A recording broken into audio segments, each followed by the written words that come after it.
Hello दोस्तों, तो अभी हम लोग क्लास 10th मैथ्स के एक्सरसाइज 1.2 को देखेंगे। ठीक है, जैसा कि आपको पता है कि हम लोग अभी फर्स्ट चैप्टर पढ़ रहे हैं जिसका नेम क्या है, वास्तविक संख्या, जिसे रियल नंबर्स बोलते हैं। ठीक है, अगर आपको कंसेप्ट क्लियर करना है तो पिछले हमने कई क्लास में ऑलमोस्ट 5 क्लास लगा होगा। ठीक है, वो वाला अगर क्लास देखेंगे तो आपका ऑब्जेक्टिव क्लियर हो जाएगा। उसमें ऑब्जेक्टिव बताया नहीं गया है। ठीक है, मतलब अगर उसको आप देखते हैं तो आपका कंसेप्ट क्लियर होगा, और कंसेप्ट क्लियर होगा तो आप ऑब्जेक्टिव और सब्जेक्टिव दोनों बना पाएंगे। ठीक है, और आज हम लोग एक्सरसाइज 1.2 को देखेंगे। ठीक है, तो इसको भी बनाने के लिए हमें कंसेप्ट का जरूरत पड़ता है। ठीक है, तो इसको भी हमने जो कंसेप्ट वाला क्लास हुआ था, इस टाइप के क्वेश्चन हम उसमें भी बताए थे। ठीक है, जो थ्योरम उसमें था, प्रमेय है ना, उस प्रमेय को भी बताए थे। ठीक है, 1.2 का भी प्रमेय जो था वो हमने कंसेप्ट वाले क्लास में बताए हैं। ठीक है, तो उसको हम छोड़ते हैं। अब चलिए हम लोग क्वेश्चन को देखते हैं, एक्सरसाइज 1.2 के क्वेश्चन को। ठीक है, उससे पहले आप ये जान लीजिए कि जो यहाँ पर जो भी क्लास में अभी पढ़ाई होगा, है ना, आज की क्लास में जो भी पढ़ाई होगा, इन सभी को हम लास्ट में टाइम देते हैं स्क्रीनशॉट लेने के लिए। ठीक है, तो लास्ट में हम इन सभी को दे देते हैं। ठीक है, तो चलिए शुरू करते हैं। जैसा कि एक्सरसाइज 1.2 में दिया गया है यहाँ पर फर्स्ट क्वेश्चन कि प्रत्येक संख्या को उसके अभाज्य गुणनखंडों के गुणनफल के रूप में व्यक्त करें। ठीक है, तो क्या करा है कि अभाज्य गुणनखंडों। ठीक है, तो ये भी आपको पता होना चाहिए कि अभाज्य गुणनखंड कैसे निकालते हैं। तो अगर कंसेप्ट वाला लेक्चर देखें हैं तो ठीक है, नहीं देखें हैं तो कोई बात नहीं, यहाँ पर हम कुछ बातें बताएंगे। ठीक है, अभाज्य गुणनखंड इसको हम बताएंगे कि कैसे निकालते हैं। ठीक है, एंड उससे गुणनफल के रूप में कैसे व्यक्त करते हैं, एक्सप्रेस करते हैं, इसको भी बताएंगे। बट आपको ये ध्यान रहे कि अगर अच्छे से कंसेप्ट क्लियर करना है तो आपको देखना पड़ेगा। ठीक है, फिलहाल हम देखते हैं। जैसा कि यहाँ पर फर्स्ट जो क्वेश्चन है वो है कि 140।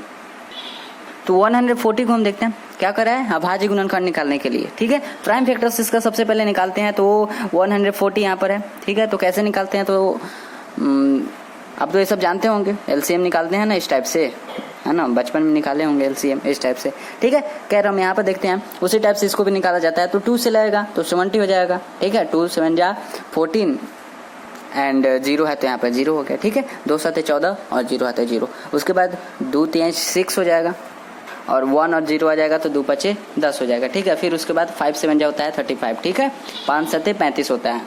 ठीक है, इसके बाद क्या करेंगे, हम इसको प्राइम फैक्टर्स के जो गुणनफल है, सॉरी मतलब ये हम क्या निकाले, अभाज्य गुणनखंड निकाले। और क्वेश्चन में क्या बोल रहा था, क्वेश्चन बोल रहा था कि अभाज्य गुणनखंडों के गुणनफल के रूप में लिखना है, सॉरी व्यक्त करना है। तो कैसे व्यक्त किया जाता है गुणनफल के रूप में, तो सबसे पहले आपको जो क्वेश्चन है 140 इसको लिख देना है, और इसका जो गुणनखंड आया है इस गुणनखंड को यहाँ पर लिख दीजिए। इसका गुणनखंड में क्या क्या आया है, 2 कितना बार आया है, 2 बार आया है, तो यहाँ पर 2 के पावर 2 हो गया। ठीक है, 5 कितना बार है, 1 बार, तो 5 के पावर 1 लिखिए तो या ना लिखिए तो कोई उससे फर्क नहीं पड़ता है। ठीक है, यहाँ पर 5 हो गया। 7 कितना बार है, 1 बार, तो 7 लिख दिया, आंसर हो गया।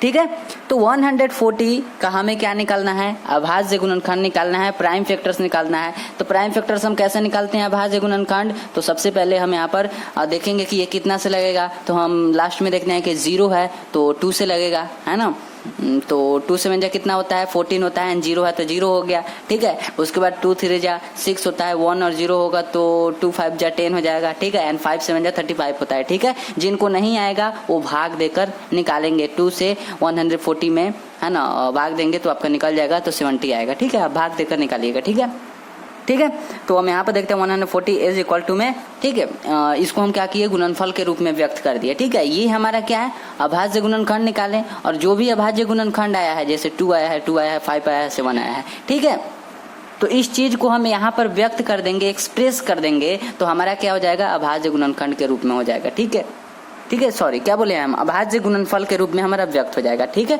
तो 140 इज इक्वल टू में 2 कितना बार है, 2 बार है तो 2 के पावर 2 हो जाएगा। 5 कितना बार है, 1 बार, तो 5 हो जाएगा, एंड 7 कितना बार है, 1 बार, तो 7 हो जाएगा। क्लियर है, आई होप, मुझे लगता है क्लियर होगा। नेक्स्ट क्वेश्चन को आप देखते हैं। जैसा कि सेकंड नंबर क्वेश्चन आपको दिख रहा है 156। ठीक है, तो 156 को देखते हैं। तो सेकंड में दिया गया है यहाँ पर 156। तो चलिए इसको सबसे पहले लगाते हैं। जैसा कि इसके लास्ट में आप देख रहे हैं कि 6 है, तो 6 है तो ये भी 2 से लग जाएगा। ठीक है, तो 2 से लगेगा तो 2 7 जा कितना होता है, 14 होता है। ठीक है, ठीक है। और 1 और 6 होगा तो 2 8 जा 16 हो जाएगा। ठीक है, हम ऐसे बताते हैं कि 2 सतह कितना होता है, 14 होता है। ठीक है, तो 14 होगा तो 15 में से 15 में से 14 जाएगा तो 1, और 1 पर 6 आ जाएगा तो 2 8 16 हो जाएगा। ठीक है, फिर उसके बाद क्या हो जाएगा, 2 3 6 हो जाएगा, 6 हो जाएगा, और 1 और 8 आएगा तो 2 9 जा कितना होता है, 18 होता है। उसके बाद 3 1 जा 3 और 3 3 जा 9 होता है। ठीक है, 3 एकम 3 और 3 3 9। ठीक है, तो उसके बाद क्या हो जाएगा, 156 इज इक्वल टू में 2 कितना बार है, तो 2 बार है तो 2 के पावर 2। क्लियर है। 3 कितना बार है, 1 बार तो 3 के पावर 3 के पावर 1, या फिर 1 दीजिए तो या ना दीजिए तो उससे कोई फर्क नहीं पड़ता है। ठीक है, आप देना चाहें तो दे सकते हैं, नहीं देना चाहते हैं तो नहीं दीजिए। 3 के पावर कितना हो जाएगा, 1 हो जाएगा। 13 कितना बार है, 1 बार तो 13 दे दीजिए, है ना, ये हो गया आंसर। ठीक है, तो सेकंड वाला हम क्या किए हैं, सेकंड वाला में देखे हैं कि लास्ट में क्या है, 6 है। ठीक है, तो हमने इसे 2 से लगाए हैं, तो 2 से लगाए हैं तो 2 जैसा कि आपको पता है 2 सतह कितना होता है, 14, तो 1 और 6 हो जाएगा तो 2 8 16 हो जाएगा। फिर उसके बाद 2 से लगेगा तो 2 3 6, और फिर 1 और 8 होगा तो कितना हो जाएगा, 2 9 जा कितना होता है, 18 होता है, तो 18 से ये डिवाइड हो जाएगा। ठीक है, फिर उसके बाद क्या हो जाएगा, 3 से कटेगा तो 3 एकम 3 और 3 3 9। क्लियर है।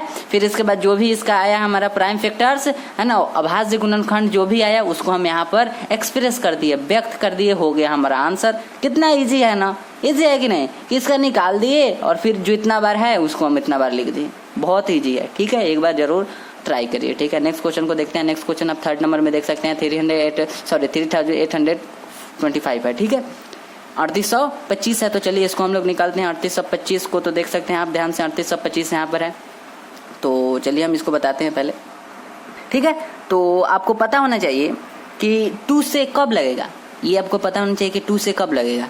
लास्ट वाला डिजिट देखिएगा, लास्ट वाला जो अंक है ना उसको देखिएगा। अगर लास्ट में 0 है, 2 है, 4 है, 6 है और 8 है, अगर इन सभी जो भी हम बोले हैं 0 2 4 6 8, अगर लास्ट में ये वाला अगर अंक है तो वो 2 से लग जाएगा। ठीक है, अपने नोटबुक में लिख कर रखिएगा कि लास्ट में अगर 0 है, 2 है, 4 है, 6 है, 8 है तो 2 से लग जाएगा। ठीक है, और वो वाला नहीं है तो वो नहीं लगेगा। 2 से जो डिविजिबिलिटी का रूल है, 2 से कौन संख्या विभाजित होगा उसका यही रूल है कि लास्ट में क्या होना चाहिए, 0 होना चाहिए, 2 होना चाहिए, 4 होना चाहिए, 6 होना चाहिए, 8 होना चाहिए। ठीक है, तो आपको क्या दिख रहा है इस नंबर में, क्या इस संख्या में क्या आपको दिख रहा है कि लास्ट में क्या है, हम जो बोले हैं वो वाला है, 0 है नहीं है, 2 है नहीं है, 4 है नहीं है, 6 है नहीं है, 8 है नहीं है, तो इन सभी में कोई नहीं है, मतलब है कि ये 2 से लगने वाला नहीं है।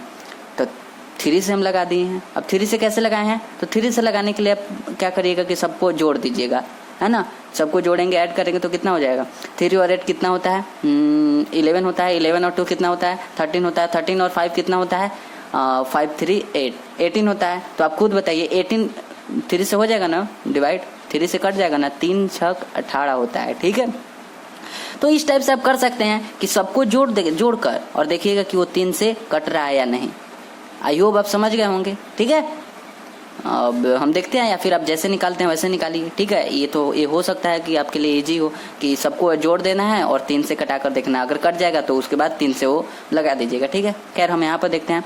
सबसे पहले 3 1 जा 3 हो जाएगा, 3 3 जा 9 हो जाएगा, 3 3 9, सॉरी दोस्तों यहाँ पर 2 होगा। ठीक है, 3 दूना 6 और 6 हो जाएगा तो 2 बचेगा, तो 2 और 2 तो 3 7 21 होगा, और 1 और 5 बचेगा तो 3 5 15 होगा। क्लियर है। और फिर इसके अगले स्टेप में हम देखते हैं, तो 3 से लगेगा तो 3 चौका 12 हो गया, कट गया। उसके बाद 3 दूना 6, तो 1 और 5 बचेगा तो 3 5 15। ठीक है, क्लियर है। नेक्स्ट देखते हैं दोस्तों, उसके बाद 5 8 जा। ठीक है, तो 5 8 जा कितना होता है, 40 होता है। ठीक है, 5 8 40 होता है, तो 40 यहाँ पर लगेगा तो 42 में से 40 जाएगा तो 2 बचेगा और 5 हो जाएगा, तो 2 और 5 तो 5 5 जा कितना होता है, 25 होता है, 5 25 इतना से कट जाएगा। ठीक है, और उसके बाद 5 से 17 बार में कट जाएगा, 17 5 85 होता है ना, 85। ठीक है, तो ये वाला डिवाइड हो जाएगा। इसके बाद क्या करना है हमें, उसके गुणनफल के रूप में एक्सप्रेस कर देना है, व्यक्त कर देना है। ठीक है, तो चलिए हम व्यक्त कर देते हैं। अब यहाँ पर 3825 हो गया, इज इक्वल टू में 3 कितना बार है, 3 2 बार है, देख सकते हैं 3 यहाँ पर कितना बार है, 1 और 1 2, तो 3 के पावर 2 गुना 5 कितना बार है, 5 भी 2 बार है, तो 5 के पावर 2 गुना 17 कितना बार है, 17 एक बार है, तो एक हम कहे हैं ना, एक दीजिए या फिर ना दीजिए, कोई आपको इससे फ़र्क नहीं पड़ेगा, ठीक है, आंसर दे दीजिए, ठीक है, क्लियर है। 4th नंबर क्वेश्चन को देखते हैं। यहाँ पर 4th नंबर क्वेश्चन यहाँ पर है 5005, ठीक है, 5005 दिया गया है। तो चलिए इसको हम क्या बोले हैं कि लास्ट में अगर 0 रहेगा, 2 रहेगा, 4 रहेगा, 6 रहेगा, 8 रहेगा तो कितना से कटेगा, वो 2 से कट जाएगा, 2 से डिवाइड हो जाएगा, ठीक है। बट यहाँ पर लास्ट में हम जो बोले हैं उनमें से कोई नहीं है, ना तो 0 है, ना तो 2 है, ना तो 4 है, ना तो 6 है, ना तो 8 है, तो लास्ट में 5 है। तो क्या करें, आप जैसे कर सकते हैं, सॉरी आप जो है ना 2 से नहीं कटेगा तो आप 3 पर जाएंगे, है ना, 3 पर जाएंगे ना, 2 से नहीं कटेगा तो 3 पर जाएंगे। तो 3 पर जाने के लिए हम क्या बोलेंगे कि सबको ऐड करके 3 से कटा कर देखिए, तो 5 और 0 तो 5 ही होगा, फिर 0 है तो 5 ही होगा, और 5 और फिर 5 है तो 10 हो जाएगा, है ना, 10। तो 3 से 10 कटेगा नहीं, 3 से 10 नहीं कटेगा, तो इसलिए 3 से भी ये नहीं कटने वाला है। तो 5 पर जाइए तो 5 से कट जाएगा, ठीक है। तो 5 1 जा 5, उसके बाद 0 है तो 0, 0 है तो 0, 5 1 जा 5, ठीक है, समझे बात को। 5 1 जा 5 और 0 है तो 0 और 5 1 जा 5। उसके बाद 5 से कटने वाला नहीं है, ठीक है, आप देख लीजिएगा। 7 से कटेगा, तो 7 से कटेगा तो क्या करेंगे, 7 1 जा 7 होता है, 7 1 कम 7, 7 1 कम 7, तो कितना बचेगा, 3 बचेगा। 3 पर 0 आएगा तो 7 चौका 28 हो जाएगा, 28, और तो 2 बचेगा, तो 2 और 1 कितना हो जाएगा, 7 3 जा 21, क्लियर है। उसके बाद क्या करेंगे, 11 से लगेगा, ठीक है, ध्यान रखिएगा इन सभी बातों को। उसके बाद 11 से लगेगा, 11 1 जा 11, और 3 बचेगा तो 3 पर 3 आएगा, तो 11 3 जा कितना होता है, 33 होता है, ठीक है। उसके बाद 13 1 जा 30, ठीक है। 5005 इज इक्वल टू में 5 कितना बार है, 1 बार, तो 5 गुना 7 कितना बार है, 1 बार, तो 7। 11 कितना बार है, 1 बार, तो 11। 13 कितना बार है, 1 बार, तो 13। यही हमारा आंसर हो गया, क्लियर है। देखिए सर, हम इस चीज़ को हम बोल रहे हैं, ठीक है, आप अपने टाइप में, आप अपने स्टाइल में जो भी जैसे भी आप पढ़ते हैं ना, या फिर आप जैसे ये वाला भाग देकर मंगाएं तो, या फिर अपने माइंड से जैसे मंगाते हैं ना, जैसे 5 1 जा 5, 00 है तो 00 5 1 5, सॉरी 5 1 जा 5, इस टाइप से अपना जैसे भी आप करते हैं, ठीक है। अब लास्ट क्वेश्चन है इस क्वेश्चन का, है ना, तो लास्ट क्वेश्चन हम देख लेते हैं। लास्ट क्वेश्चन अब ध्यान से देखेंगे तो 5 नंबर क्वेश्चन है, जो कि 7429 है, 7429 है अभी हमारा क्वेश्चन। तो क्या करेंगे, आप सबसे पहले 2 से डिवाइड करेंगे। तो 2 से डिवाइड करेंगे तो आपको कैसे पता कि ये 2 से कटेगा, तो उसके लिए आप क्या करेंगे, 0 देखेंगे लास्ट में क्या देखेंगे, यहाँ पर क्या देखेंगे, 0 देखेंगे, 2 देखेंगे, 4 देखेंगे, 6 देखेंगे, 8। अगर इन सभी में से अगर कोई नहीं है, 0 भी नहीं है, 2 भी नहीं है, 4 भी नहीं है, 6 भी नहीं है, 8 भी नहीं है, दोस्तों इन सभी में कुछ भी नहीं है, तो हम क्या करेंगे, ये 2 से हम जान जाएंगे कि ये 2 से नहीं कटने वाला है, ठीक है। उसके बाद हम देखेंगे 3 से, तो 3 से कटाने के लिए क्या कहे हैं कि सबको जोड़ देना है और फिर देखना है कि 3 से वो कट रहा है कि नहीं। तो जोड़ेंगे तो क्या हो जाएगा, 7 और 4 कितना होता है, 11 होता है, 11 और 2 कितना होता है, 13 होता है, 13 और 9 कितना हो जाएगा, 21 होता है, 21 नहीं 22 होता है, ठीक है। तो जब 22 आ गया तो क्या 3 से 22 डिवाइड होगा, कटेगा, 3 से 22 क्या कटेगा नहीं, 3 से तो 21 होता है, 1 से इस पर बच जाएगा। सो इसके लिए इससे सॉरी मतलब इसे अब नहीं कटेगा, पूरी तरह से नहीं कटा तो वो 3 से विभाजित नहीं हुआ, ठीक है, 3 से डिवाइड नहीं हुआ। तो उसके बाद आप 5 से देखेंगे तो 5 से भी नहीं होगा, ठीक है। 7 से देखेंगे 7 से भी नहीं होगा, 11 से देखेंगे 11 से भी नहीं होगा, ठीक है। तो 13 से भी देखेंगे तो उससे भी नहीं होगा, तो हम सीधा आते हैं 17 पर, ठीक है। तो 17 से देखेंगे तो 17 4 जा कितना होता है, 68 होता है, 17 चौका 68 होता है, ठीक है। तो 68 होता है, तो 68 और 2 कितना होता है, 70 और 4 बचा इधर, तो 6 है ना, 6 और 2 तो 17 3 51, ठीक है। तो 51, 9 और 2 11, 11 पर 9 आएगा तो 119 हो जाएगा। तो 17 के पारा में है 17 सते 119 होता है ना, ठीक है, 119 119 होता है, तो 17 सते 19 से ऐसे हम बोलते हैं, ठीक है, 119। फिर इसके बाद क्या करेंगे, ये 17 से अब फिर नहीं कटेगा, ठीक है। तो 19 से हम करेंगे तो 19 से करेंगे तो 19 दूना 38 होता है, ठीक है। तो 38 और 2 और 3 5 है ना, 5 और उस पर 7 आएगा तो 19 3 57 होगा, ठीक है। तो 74 से 29 इज इक्वल टू में क्या हो जाएगा, 17 1 बार है, 17 19 1 बार है, 19 23 1 बार है, सॉरी यहाँ पर 23 होगा, ठीक है। तो यहाँ पर 23 है तो 23 होगा, यहाँ पर 23 है तो यहाँ पर 23, ठीक है। ये हमारा क्या हो गया, उसके गुणनफल के रूप में हम एक्सप्रेस कर दिए, व्यक्त कर दिए, यही हमारा आंसर हो गया, ठीक है। तो आई होप क्लियर हो गया होगा। आप एक बार ज़रूर बताएं कि कैसे बोले, हिंदी में बोले या इंग्लिश में बोले, मतलब ये वाला जो बात कर रहे हैं कि 17 4 जा या 19 2 जा इस टाइप से, या फिर 19 2 38 को भी इस टाइप से बोल दे रहे हैं, कभी इस टाइप से, तो एक बार ज़रूर बताएं, ठीक है। ठीक है, तो नेक्स्ट क्वेश्चन को हम लोग देखते हैं सर। दोस्तों तो नेक्स्ट क्वेश्चन है हमारा कि जो निम्नलिखित पूर्णांक का एलसीएम एंड एचसीएफ ज्ञात कीजिए एंड सत्यापित कीजिए कि एलसीएम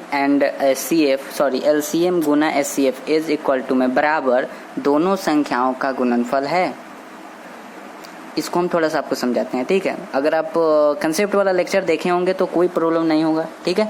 खैर हम यहाँ पर देखते हैं। फर्स्ट वाला जो क्वेश्चन है वो है कि 26 एंड 91, ठीक है। 26 और 91 है, ठीक है।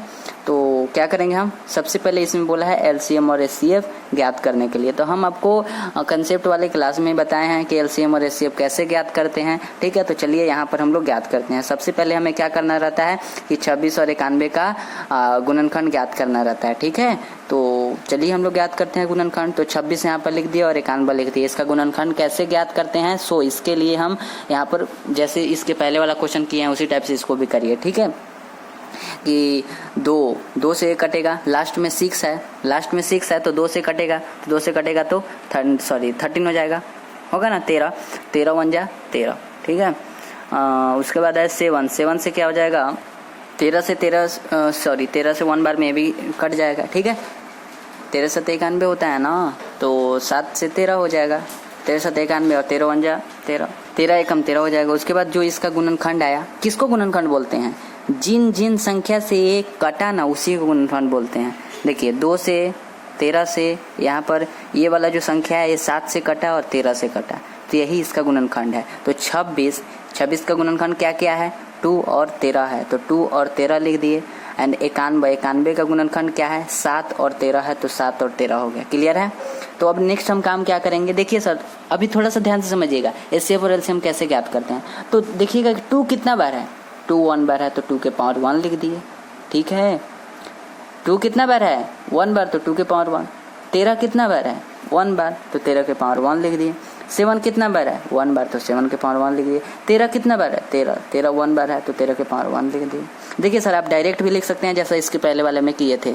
इसके पहले वाले क्वेश्चन में डायरेक्ट किए थे ना कि 7 जितना बार रहेगा उतना 7 के पावर, ठीक है। तो आप डायरेक्ट लिख सकते हैं, या फिर ऐसे लिख कर भी लिख सकते हैं कि यहाँ पर 2 और 13 है तो 2 और 13, यहाँ पर 7 और 13 है तो 7 और 13। अब लिख देंगे कि कितना बार है, 2 कितना बार है, 1 बार, तो 2 के पावर 1। 13 1 बार, तो 13 के पावर 1, ठीक है। इस टाइप से इसको भी लिख देना है। अब हम सबसे पहले क्या करेंगे, एचसीएफ ज्ञात करेंगे।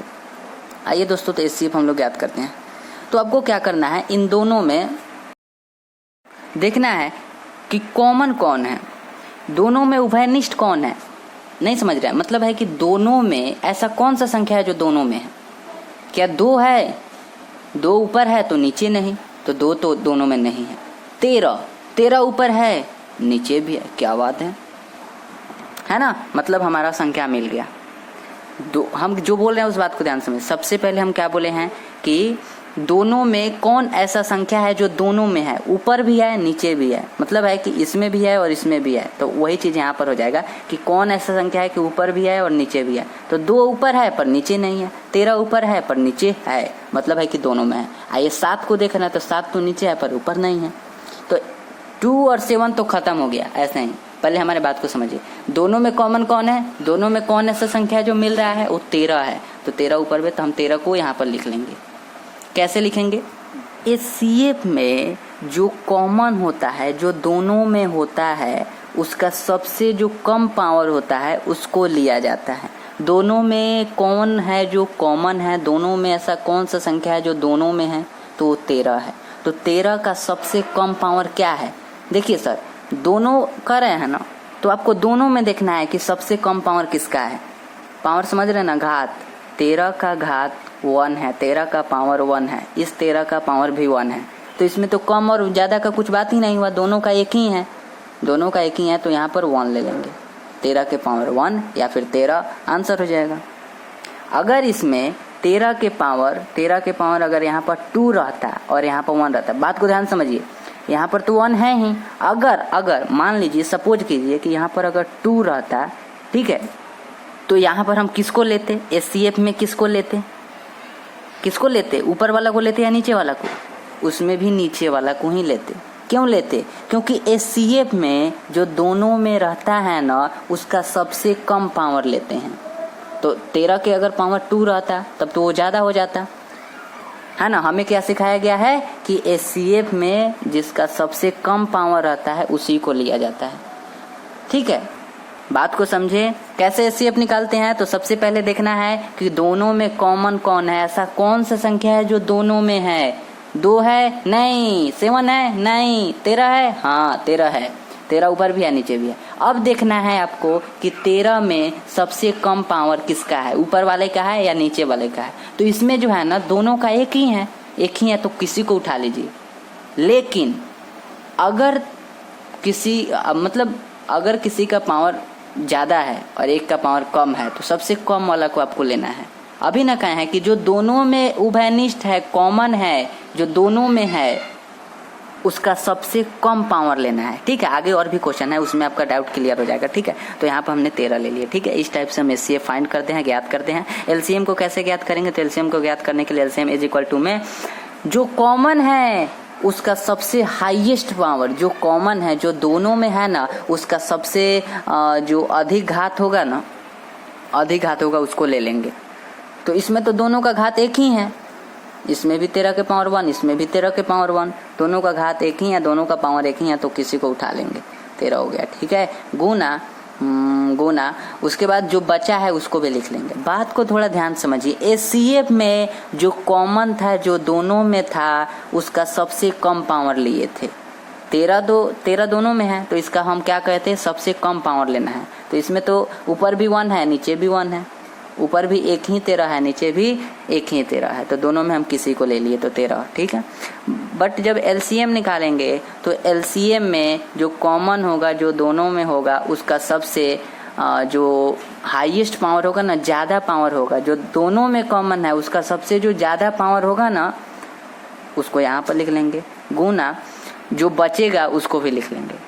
ठीक है, इसका जोड़ा लग गया, उठा लीजिए, है ना। जोड़ा लगा है तब है ना उठाए हैं इसको, इसका नहीं लगा है तो इसको ऐसे ही लिख देंगे। 2 कितना बार है, 1 बार तो 2। 7 कितना बार है, 7। क्लियर है।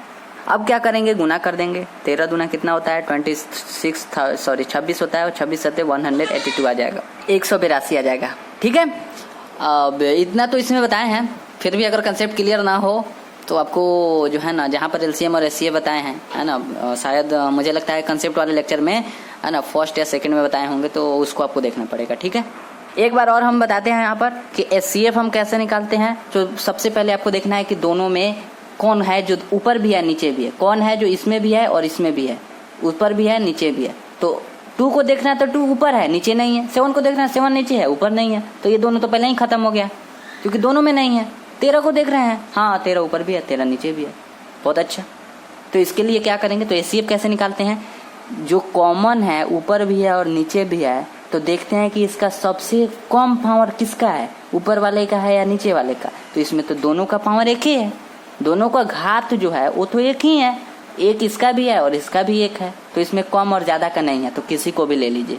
पर याद रहे, अगर है ना कि जब भी आप HCF ज्ञात करेंगे तब आपको याद रहे कि जो कॉमन है ना दोनों में, उसका सबसे कम पावर लेना है, ये बात याद रहे। तो 13 हो जाएगा। LCM कैसे फाइंड करते हैं, LCM कैसे ज्ञात करते हैं, तो LCM को ज्ञात करने के लिए जो दोनों में कॉमन है, जो दोनों में ऊपर भी है नीचे भी है, उसका सबसे ज्यादा वाला पावर लेना है। तो इसमें ज्यादा और कम वाला है नहीं, ऊपर भी 1 नीचे भी 1, तो किसी को भी उठा लेंगे। यहाँ पर 13 हो जाएगा, गुना 2 गुना 7। क्लियर है, 182 यहाँ पर यही आंसर हो जाएगा, 182। ठीक है, गुना करेंगे तो ठीक है। अब इसमें जो बोला है कि सत्यापित कीजिए, वेरीफाई दैट, सत्यापित कीजिए कि LCM गुना HCF इज इक्वल टू में दोनों संख्याओं का गुणनफल। तो जो उसमें बोला है उसी चीज को हम यहाँ पर लिखेंगे, सत्यापन यहाँ पर लिख दिए। और क्या बोला है यहाँ पर, LCM गुना HCF, तो यहाँ पर लिखे हैं LCM गुना HCF, बराबर दिया है तो बराबर हो गया। क्या बोला है, दोनों संख्याओं का गुणनफल।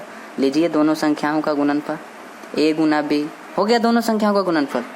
अरे सर, दोनों संख्याओं का गुणनफल मतलब क्या बोला है, जो क्वेश्चन में दिया है ना 26 और 91, यही कर रहा है दोनों संख्याओं का गुणनफल। तो इसको हम A मान लिए, इसको B मान लिए। ठीक है, बहुत इजी हम बताते हैं, इजी से समझा रहे हैं। रुक जाइए, आपको क्या करना है, सत्यापन में क्या करना है कि LCM गुना HCF लिख देना है। जो यहाँ पर LCM है और HCF है इसको लिख दिए, इज इक्वल टू बराबर में जो ये संख्या है इसको मान लेना है कि फर्स्ट वाला A सेकेंड वाला B, A गुना B। कितना इजी है कि इन दोनों को गुना कर देंगे। सत्यापन कैसे करेंगे, सत्यापन वेरीफाई कैसे करेंगे, सत्यापित कैसे करेंगे? तो एलसीएम और एचसीएफ, एलसीएम गुना एचसीएफ और जो क्वेश्चन है उसको लिख देंगे, इसको ए मान लेंगे, इसको बी, तो ए गुना बी। अब इसका वैल्यू रख देंगे। एलसीएम, एलसीएम कितना है, लोएस्ट कॉमन फैक्टर एलसीएम कितना आया है 182, तो 182 गुना एचसीएफ कितना आया है 13, तो 13 इज इक्वल टू बराबर ए 26 है तो 26 हो गया, गुना बी कितना है 91 हो गया। कितना इजी है ना, इसको कहे ना ए मान लेना है, इसको बी मान लेना है। ए की जगह 26, ए के प्लेस पर 26 और बी की जगह कितना है, बी की जगह 91 है तो 91 होगा, है ना जी। ठीक है, फिर नेक्स्ट काम क्या हम करेंगे, गुना कर देंगे। 182 में 13 से करेंगे तो 2366 आ जाएगा, 26 में 91 से करेंगे तो कितना आ जाएगा 2366। ठीक है, तो ये हमें क्वेश्चन कहा है कि जो है ना आप इसको सत्यापित कीजिए। ठीक है, तो सत्यापित करने के लिए सत्यापित कैसे किया जाता है इस बात को आपको ध्यान रहे कि सत्यापित कैसे करना है। तो सबसे पहले एलसीएम और एचसीएफ को गुना कर देना है, यहाँ पर एलसीएम गुना एचसीएफ हो गया। उसके बाद जो क्वेश्चन में दिया है इसका गुना कर देना है, तो ए गुना बी हम लिख दिए हैं। तो अब नेक्स्ट क्या हम क्या करना है कि जिसका जो मान आया है, वैल्यू आया है, उसको लिख देंगे। तो एलसीएम का जो मान आया है वैल्यू 182 गुना एचसीएफ का जो वैल्यू आया है वो 13 आया है, इज इक्वल टू बराबर ए कितना है 26, तो 26 हो गया, गुना बी कितना है 91, तो 91 हो गया, है ना जी। ठीक है, और फिर इसके बाद क्या करना है 2366 इज इक्वल टू में 2366। ठीक है, तो ये क्वेश्चन में बोला है सत्यापित करने के लिए। अगर आप चाहते हैं, एक मिनट, इससे पहले मैं आपको एक बात बताता हूँ। ठीक है, ये तो क्वेश्चन जो बोला था वो हम काम कर दिए, बट आपको एक और बात बता देता हूँ कि आपको कैसे पता कि एचसीएफ और एलसीएम हमारा सही है। तो आपको कैसे, आपको पता करने के लिए इसी टाइप से आप कर सकते हैं। जब आपका एचसीएफ और एलसीएम आ जाएगा तो आप क्या करेंगे, इसको सत्यापित करेंगे। सत्यापित कैसे करेंगे, एलसीएम गुना एचसीएफ इज इक्वल टू में ए गुना बी, इस टाइप से सत्यापित करेंगे और जो भी वैल्यू आएगा उसको लिख देंगे। यहाँ पर जो भी मान आया है जिसका उसको लिख देंगे और जब गुना करेंगे अगर दोनों बराबर आएगा तो आपका एचसीएफ और एलसीएम दोनों सही आया है। समझ गए बात को, समझे कि नहीं? आपको अगर जानना है कि हमारा एचसीएफ और एलसीएम का मान सही आया है या गलत, तो इसके लिए आपको क्या करना पड़ेगा, इसी टाइप से करना पड़ेगा। इस टाइप से करेंगे और यदि बराबर, मतलब जितना इधर है उतना, जितना लेफ्ट साइड में उतना राइट साइड में, जितना बायां साइड में है उतना दायां साइड में भी, देखिए तो 2366 तो दोनों बराबर हो गया। और जब बराबर हो गया इसका मतलब है कि एचसीएफ और एलसीएम आपका जो भी मान आया है वो सही है। जब तक बराबर नहीं आएगा, अगर ये बराबर नहीं आया तब आपका मान सही नहीं है। क्लियर है? तो ये तो हम अभी एक बात बताए हैं कि ये सही और गलत का, पर एक और बात बताते हैं कि ये जो क्वेश्चन में बोला था उसका काम कर दिए। सबसे पहले क्या बोला था कि एचसीएफ और एलसीएम फाइंड करने के लिए, ज्ञात करने के लिए, तो हम ज्ञात कर दिए। फिर उसके बाद क्या कहा है कि वेरीफाई दैट, यानी कि सत्यापित करने के लिए, तो सत्यापित हम यहाँ पर कर दिए। ठीक है, कैसे करना है, तो एलसीएम मल्टीप्लाई एचसीएफ, एलसीएम गुना एलसीएफ इज इक्वल टू में बराबर ए गुना बी। ठीक है, ये वाला काम हो गया। 2366 इज इक्वल टू में 2366। ठीक है, फिर नेक्स्ट क्वेश्चन को हम देखते हैं। तो नेक्स्ट क्वेश्चन में हमारा 510 एंड 92 है। ठीक है, 510 एंड 92 है। तो अब यहाँ पर क्या करेंगे हम, देखिएगा ध्यान से सर। तो यहाँ पर 510 एंड 92 है, तो 510 यहाँ पर हो गया और यहाँ पर 92 हो गया। ठीक है, तो हम यहाँ पर क्या करेंगे, अब यहाँ पर हम देखेंगे कि हाँ लास्ट में 0 है, मतलब है कि ये 2 से विभाजित हो गया, 2 से डिविजिबल है। ठीक है, तो 2 से विभाजित है तो 2 से हम कटाएंगे। 2 दूना कितना होता है, 4 होता है। 2 2 जा 4 होता है एंड 1 और 1 होगा तो 2 5 जा 10 हो जाएगा। 1 और 0 होगा 2 5 जा 10 हो जाएगा। ठीक है, देखिए सर आप अपने मेथड से कर सकते हैं, हमको ऐसा बोलने दीजिए। ठीक है, 3 8 जा कितना होता है, 24 होता है। 1 और 5 यानी कि 3 5 जा 15 हो गया। ठीक है, 5 1 जा 5 और 3 और 5 बचेगा तो 5 से 1 जा 35 हो जाएगा। ठीक है, 17 1 जा 17 हो जाएगा। इसके बाद 92 का करेंगे, तो 92 का करेंगे तो कितना हो जाएगा, 2 4 जा 8 एंड 1 और 2 बचेगा, 2 6 जा 12 हो जाएगा। ठीक है, 2 दूना 4 और 2 3 6 हो जाएगा। ठीक है, 23 1 जा 23 हो गया। ठीक है, तो 510 इज इक्वल टू में क्या हो जाएगा, यहाँ पर 2 है, 3 है, 5 है, 11 है, तो इसको हम लिख दिए। इसका क्या है, 510 का क्या है, ये सब क्या है, फैक्टर्स है, गुणनखंड है, गुणनखंड। 510 का ये सब गुणनखंड है, तो 2 3 5 17 2 3 5 17 लिख दिए। यहाँ तक कोई दिक्कत नहीं। उसके बाद 92 का देखेंगे, 92 में 2 है और 23 है, तो 2 और 23 लिख दिया, 23 लिख दिया। ठीक है, ठीक है ना सर, नेक्स्ट काम क्या करेंगे, हम आपको क्या बोले हैं नेक्स्ट काम करने के लिए कि जो जितना बार है उसको उतना बार लिख देंगे। कि 2 कितना बार है 1 बार तो 2 के पावर 1, 3 कितना बार है 1 बार तो 3 के पावर 1, 5 कितना बार है 1 बार 5 के पावर 1, 17 कितना बार है 1 बार 17 के पावर 1। क्लियर है। इसमें देखेंगे 2 कितना बार है 2 बार है तो 2 के पावर 2, 23 कितना बार है 23 1 बार तो 23 के पावर 1 लिखिए तो न लिखिए तो ठीक है। SF इज इक्वल टू में क्या आ जाएगा, अब यहाँ पर हम आपको क्या बोले हैं सर कि सबसे पहले आपको देखना है कि दोनों में कॉमन कौन है, ऐसा कौन सा संख्या है जो दोनों में है, ऊपर भी है नीचे भी है। तो अगर आप 2 से शुरू कर रहे हैं तो देखिएगा तो 2 ऊपर भी है नीचे भी है, ऊपर भी 2 है ना तो नीचे भी 2 है, ऊपर 3 है नीचे 3 नहीं है, ऊपर 5 है नीचे 5 नहीं है, ऊपर 17 है नीचे 17 नहीं है, तो ये तीनों तो नहीं होगा। देखेंगे 23 को तो 23 नीचे है ऊपर नहीं है। ठीक है, तो आई होप आप इस बात को समझ रहे होंगे कि अब ये वाला जो है ना इसमें नहीं होगा, मतलब है कि ये सब उभयनिष्ठ नहीं है, दोनों में नहीं है। 3 नहीं ना है, 5 नहीं है, 17 नहीं है, 23 नहीं है, ये सब नहीं है, बस केवल 2 है जो ऊपर भी है नीचे भी है। तो इसके लिए क्या करेंगे, HCF इज इक्वल टू में क्या कहें हम, HCF कैसे, जो दोनों में कॉमन है उसका सबसे जो लोवेस्ट पावर होगा, सबसे जो कम घात होगा ना जिसका, उसी को लेते हैं। तो 2 दोनों में है, ऊपर भी 2 नीचे भी 2, तो नीचे 2 का पावर ज्यादा है और ऊपर 2 का पावर कम है। तो हम आपको क्या बोले हैं कि HCF में जिसका पावर, जिसका घात कम होता है उसी को लेते हैं। तो किसका पावर कम है, इसका या इसका, इसका पावर कम है, तो 2 के पावर 1 को यहाँ पर ले लेंगे। तो 2 के पावर 1 का मतलब क्या है, 2 1 2, ठीक है, तो यहाँ पर 2 हो जाएगा। समझे बात को। दोनों में जो कॉमन है उसका सबसे, देखेंगे कि सबसे कम पावर किसका है, ऊपर वाले का है या नीचे वाले का। तो इसमें हम देख रहे हैं तो ऊपर वाले का कम पावर है, कम घात है ना, छोटा है, इससे जो है ना ये छोटा है, तो इसको उठा लेंगे, हो गया HCF खत्म। HCF का काम खत्म।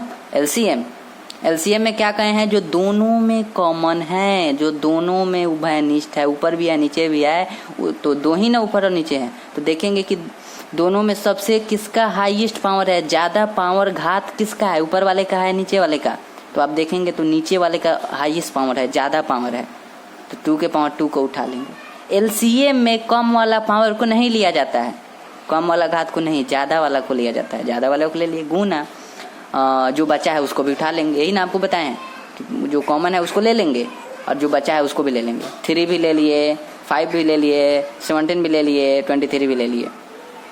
क्लियर है। मल्टीप्लाई करेंगे, गुना करेंगे तो हमारा कितना आ जाएगा, 23,460 आ जाएगा, 23,460, 23,460 ये हमारा आ गया LCM। अब क्या करेंगे, क्वेश्चन में बोला है सत्यापित करने के लिए, वेरीफाई करने के लिए। क्लियर है। तो चलिए हम लोग सत्यापित करते हैं। तो सत्यापित करने के लिए आपको क्या करना पड़ता है कि सत्यापन लिख देंगे और LCM और HCF इज इक्वल टू में बराबर A गुना B, LCM गुना HCF बराबर A गुना B। ठीक है, इस टाइप से हम लोग सत्यापित करते हैं कि जो LCM आया है और HCF आया है इन दोनों का गुना, तो LCM और गुना HCF इन दोनों का गुना, और फिर जो क्वेश्चन में है उसका गुना। तो क्वेश्चन में 510 और 92 है, तो इसका गुना मतलब A मान लिए और B मान लिए, तो A गुना B। तो इस चीज को अब लिख देंगे यहाँ पर, LCM 23,460, 23,460 गुना ऊपर HCF में 2 आया 2 बराबर A का वैल्यू 510 है तो 510 गुना V का वैल्यू 92 है तो 92। क्लियर है। अब क्या करेंगे, दोनों में गुना कर दीजिए। तो देखिए दोनों में गुना करके इसको गुना कर रहे हैं तो यहाँ पे 0 हो जाएगा, एंड 2 से जा कितना होता है 12 होता है ना, 2 छक 12, 1 हाथ में, 4 दूना 8 है, 1 9, 3 दूना 6 और 2 दूना 4 बराबर। यहाँ पर गुना करेंगे तो आपका आ जाएगा 40,920, इधर भी आ गया 40,920। हो गया, हमारा सत्यापन हो गया। जो क्वेश्चन बोल रहा था सत्यापित कीजिए, तो हम तो सत्यापित कर दिए। सत्यापित कैसे करते हैं ये भी आपको मालूम है, तो आप खुद बताएं आपका HCF और LCM सही है कि नहीं। मतलब कह रहे हैं कि हम जो HCF और LCM हमारा जो आया है, HCF 2 आया है और LCM 23,460 आया है, तो हम कैसे कहेंगे कि सही है या गलत है। तो हमने तो यहाँ पर सत्यापन किया है, तो सत्यापन करने के बाद सत्यापित जो किए हैं इसमें क्या है 40,920 लेफ्ट साइड में और राइट साइड में क्या है 40,920। मतलब है कि दोनों तरफ जो है ना एक ही संख्या है, इधर भी वही है इधर भी वही है, तो हम कह देंगे कि हमारा जो है ना HCF और LCM सही आया है। ठीक है, और सत्यापन कर दिए, हमारा कोई HCF और LCM आ गया। जो क्वेश्चन बोल रहा था हो गया काम। नेक्स्ट क्वेश्चन को देखते हैं दोस्तों। तो नेक्स्ट क्वेश्चन है 336 एंड 54, 336 और 54 है हमारा क्वेश्चन। तो 336 और 54 यहाँ पर हो जाएगा। तो 2 1 कम 2, ठीक है। ये 6 लास्ट में मतलब है कि 2 से लगेगा, तो 2 1 कम 2 1 1 का 3 आ जाएगा, तो 1 का 3 तो 2 6 12 हो जाएगा, 1 और 6 आ जाएगा तो 2 8 16 हो जाएगा। ठीक है, 2 8 कितना होता है 16 होता है, 16 होता है, और 2 चौका 8 होता है, 2 चौका 8 और 2 दूना 4 होता है। ठीक है, 2 दूना 4, 2 1 कम 2।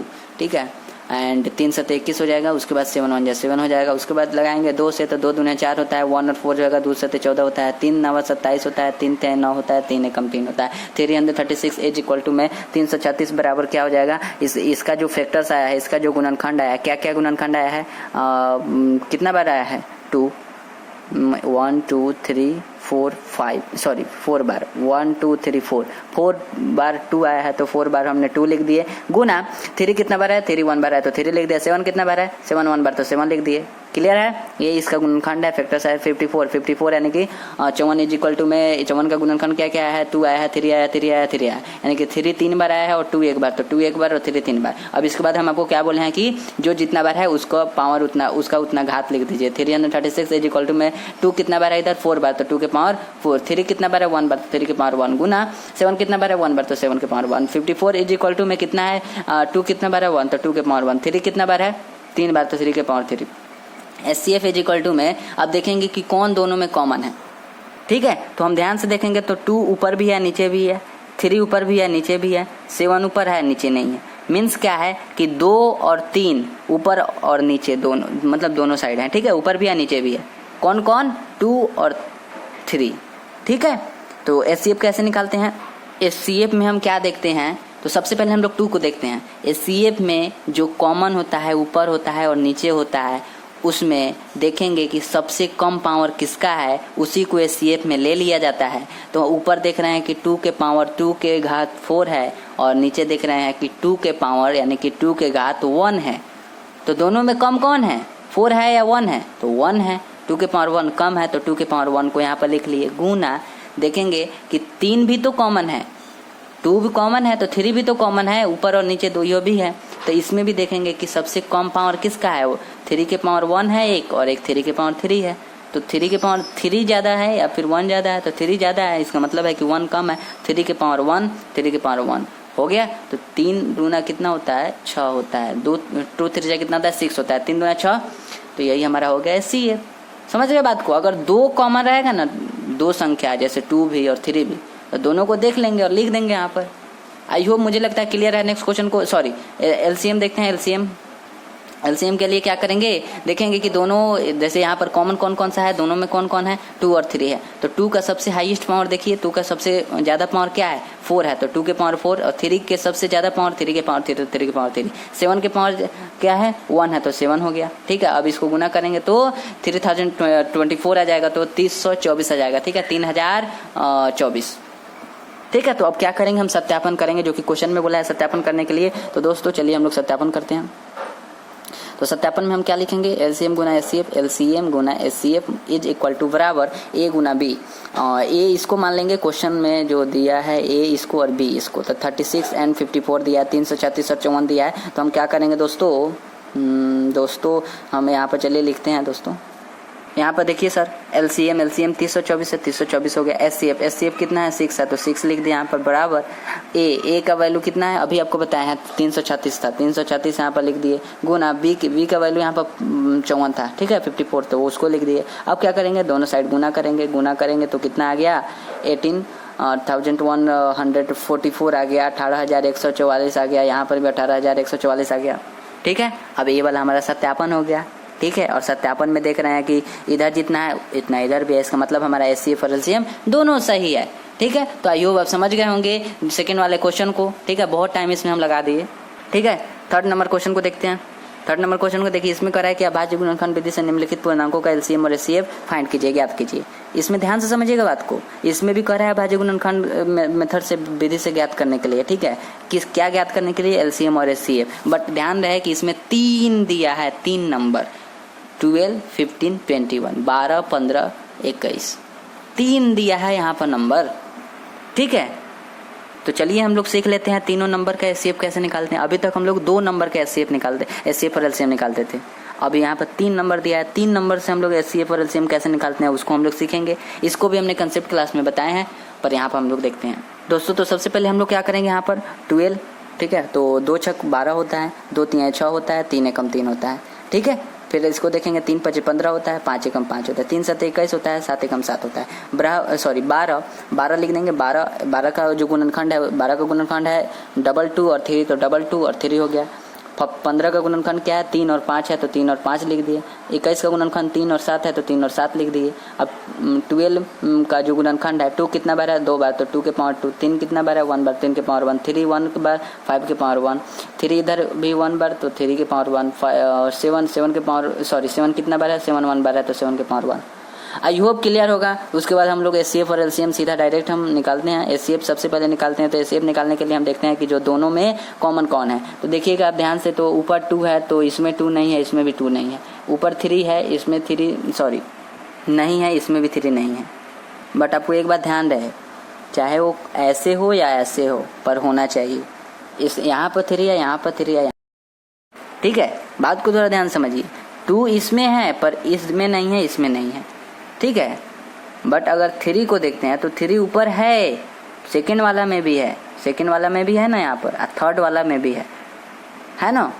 ऊपर भी है, इसमें भी है, इसमें भी है, ऊपर भी है, बीच में भी है, सबसे लास्ट वाला में भी है, ठीक है। और यहाँ पर ये वाला है 5 है और 7 है, ठीक है। तो 5 इसमें है, इसमें नहीं है, 7 इसमें है, इसमें नहीं है, इसमें भी नहीं है, ठीक है। तो इन दोनों को हम हटाते हैं। आप इतना समझिए कि कहीं भी हो इस पर होना चाहिए सब में, चाहे इधर हो या इधर हो या इधर हो या इधर हो, ठीक है। कहीं भी हो पर तीनों में होना चाहिए। क्योंकि 3 गो वाला है तो हम 3 बोल रहे हैं कि तीनों में होना चाहिए, इसमें भी होना चाहिए, इसमें भी होना चाहिए, इसमें भी होना चाहिए, ठीक है। और 2 ऊपर है पर इसमें नहीं है, इसमें नहीं है। तो अब देखेंगे हम क्या एचसीएफ में क्या देखते हैं कि जिस सबसे कम पावर किसका है। तो अब देखेंगे तो तीनों का जो घात है ना वो एक ही है, एक है, एक है, एक है। तो हम क्या करेंगे, कोई भी उठा लेंगे, 3 हो जाएगा आंसर। एलसीएम कैसे निकालते हैं, तो एलसीएम में हम यहाँ पर देखिए ध्यान से लिखे हैं, एलसीएम इज इक्वल टू में सबसे पहली बात कि जो कॉमन होता है, जो तीनों में होता है, उसका सबसे जो ज़्यादा पावर होता है, घात होता है, उसको लिखते हैं। तो ज़्यादा घात यहाँ पर कहाँ है, सबका तो एक ही है, तो किसी को उठा लेंगे तो 3 लिख लिए। एंड उसके बाद 2 का स्क्वायर जो बचा रहता है उसको भी लिख लेते हैं। तो 2 का स्क्वायर, यहाँ पर 2 का स्क्वायर है, तो 2 का स्क्वायर गुना 5 कितना बार है, 1 बार, तो 5 एंड 7, बस इतना ही है, तो इतना हो गया, ठीक है।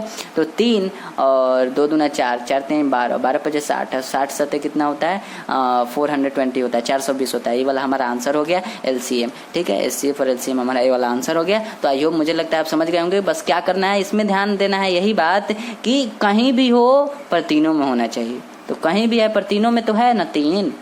I hope. नेक्स्ट क्वेश्चन को देखते हैं आप। अगला जो क्वेश्चन है वो है कि सेकंड नंबर की 17 है, 23 है और 29 है, ठीक है। अब देखिए सर, आप बहुत समझ गए हैं, ठीक है। अब थोड़ा हम तेज में कराते हैं, ठीक है। तो 17, तो 71 जा 17, 23 1 जा 23 एंड 29 एकम 29, ठीक है। तो अब क्या करेंगे हम दोस्तों, अब लिख देंगे 17 का गुणनखंड क्या क्या है, 17 है और 1 है, तो 17 गुना 1 हो जाएगा। 23 का गुणनखंड 23 है और 1 है, तो 23 गुना 1 हो जाएगा। 29 का गुणनखंड क्या है, 29 और 1 है, तो 29 और 1 हो गया। क्लियर है। अब नेक्स्ट में क्या करेंगे, एचसीएफ हम लोग कैसे याद करते हैं, तो देखते हैं कि तीनों में जो कॉमन है, तीनों में जो होगा वही उसका एचसीएफ हो जाएगा, ठीक है। तो तीनों में कौन है, 1 है, तीनों में 1 है, सबका पावर एक ही है, इसका भी एक, इसका भी एक, इसका भी एक, ठीक है। तो इसमें कुछ नहीं करना है, सीधा लिख देना है कि 1 इसका आंसर हो गया, ठीक है। यहाँ पर 17 है, 23 है, 29 है, ठीक है। तो ये सब कोई मैच नहीं कर रहा है। 17 इसमें है तो इसमें नहीं, इसमें नहीं। 23 इसमें है, इसमें नहीं, इसमें नहीं है। 29 सबसे लास्ट वाला में है तो इसमें भी नहीं, इसमें भी नहीं। तो ये तीनों खत्म हो गया, इन तीनों का अब कोई काम नहीं। देखेंगे कि अब उसके अलावा भी कोई है जो तीनों में कॉमन है, तो हाँ 1 है जो तीनों में कॉमन है, तीनों में है 1, इसमें भी है, इसमें भी है, इसमें भी है। और सबका पावर एक ही है, इसका भी पावर 1, इसका भी पावर 1, इसका भी पावर 1। तो किसी को भी उठा लेंगे तो एचसीएफ में 1A वाला आंसर हो गया। अब एलसीएम में क्या करेंगे दोस्तों, तो एलसीएम में जो कॉमन रहता है उसको भी लिख लेते हैं। तो हम यहाँ पर नहीं लिखे हैं क्योंकि आप जानते हैं कि 1 से गुना करने पर कुछ नहीं फर्क पड़ता है, ठीक है। तो हम छोड़ दिए हैं, ठीक है। तो जो बचा रहता है उसको भी एलसीएम में लिख लेते हैं। तो बचा क्या है, 17 23 29, तो 17 23 और 29 तीनों को गुना करेंगे तो आपका क्या आ जाएगा, 11,339 आ जाएगा, ठीक है। तो ये वाला हमारा आंसर हो गया, एचसीएफ और एलसीएम हमारा आंसर हो गया। तो थर्ड नंबर क्वेश्चन को देखते हैं दोस्तों। तो देखिए यहाँ पर थर्ड नंबर क्वेश्चन है 8 9 और 25, ठीक है। तो चलिए इसका भी हम सोल्यूशन करा देते हैं। तो ध्यान से देखिए यहाँ पर, देखिए दोस्तों ध्यान से।